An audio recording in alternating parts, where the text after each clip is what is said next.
زمانے کا ستایا ہوا ایک غریب شخص کسی امیر کے دروازے پر گیا نا، اسے اپنے حال سے آگاہ کرنے کے بعد مدد کا طلبگار ہوا۔ وہ امیر شخص مال دولت تو رکھتا تھا مگر اخلاق جیسی نعمت سے بہراور تھا، محروم تھا۔ اس نے اس مفلس کو خوب ڈانٹا، اس غریب شخص کو خوب ڈانٹا اس امیر شخص نے، اور اپنے نوکروں کو حکم دیا کہ وہ اسے دھکے دے کر باہر نکال دیں۔ اس غریب شخص کو اس بد اخلاق امیر کی یہ حرکت نہایت ناگوار گزری۔ اللہ نے اس امیر شخص کے ساتھ ایسا کیا کیا کہ اس کی تقدیر ہی بدل ڈالی، اور وہ پے در پے نقصانات کی وجہ سے اس کی ساری دولت ختم ہو گئی، اور وہ اس عزت سے محروم ہو گیا جس کی بنا پر وہ مغرور ہو چکا تھا۔ قانون قدرت ہے کہ جب کسی پر زوال آتا ہے تو کوئی اس کا نہیں رہتا۔ اس کے تمام ملازم عزیز و اقارب نوکر اس سے جدا ہو گئے، اور اس کے ملازموں میں سے ایک ملازم ایک اور امیر شخص کے گھر ملازم بن گیا۔ کچھ دنوں بعد وہ ملازم اپنے آقا کی خدمت میں مشغول ہی تھا کہ کسی فقیر نے دروازے پر آ کر صدا لگائی۔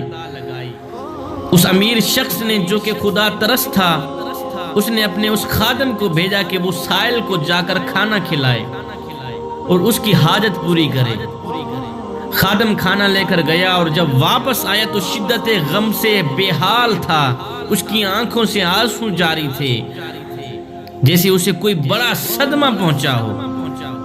اس امیر شخص نے اس گریہ زاری کا سبب اس سے دریافت کیا تو اس نوکر نے کہا، جو شخص دروازے پر صدا لگا رہا تھا وہ کسی وقت بہت زیادہ دولت مند تھا، امیر تھا وقت کا۔ میں اس کے ملازموں میں شامل تھا، نوکروں میں شامل تھا، اسی کی ہی نوکری کیا کرتا تھا، وہ اتنا بڑا امیر تھا، لیکن آج اس کی یہ حالت دیکھ کر مجھے رونا آ گیا ہے۔ اس امیر شخص نے جب ملازم کی یہ بات سنی تو کہا کہ تو اس کو تو پہچان گیا ہے لیکن تو نے ابھی تک مجھے نہیں پہچانا، اور میں وہی مفلس شخص ہوں، وہی غریب شخص ہوں جو اس کے پاس اپنا سوال لے کر آیا تھا، مگر اس نے مجھے بے عزت کر کے گھر سے نکال دیا تھا۔ آج تو اسے جس حال میں دیکھ رہا ہے یہ اس کے برے اعمال کا نتیجہ ہے، اور اللہ نے اسے اپنے کرم سے نوازا مگر وہ فرعون بن گیا۔ اگر وہ ایسا نہ کرتا تو آج اس کا یہ حال نہ ہوتا۔ اللہ اکبر۔ حضرت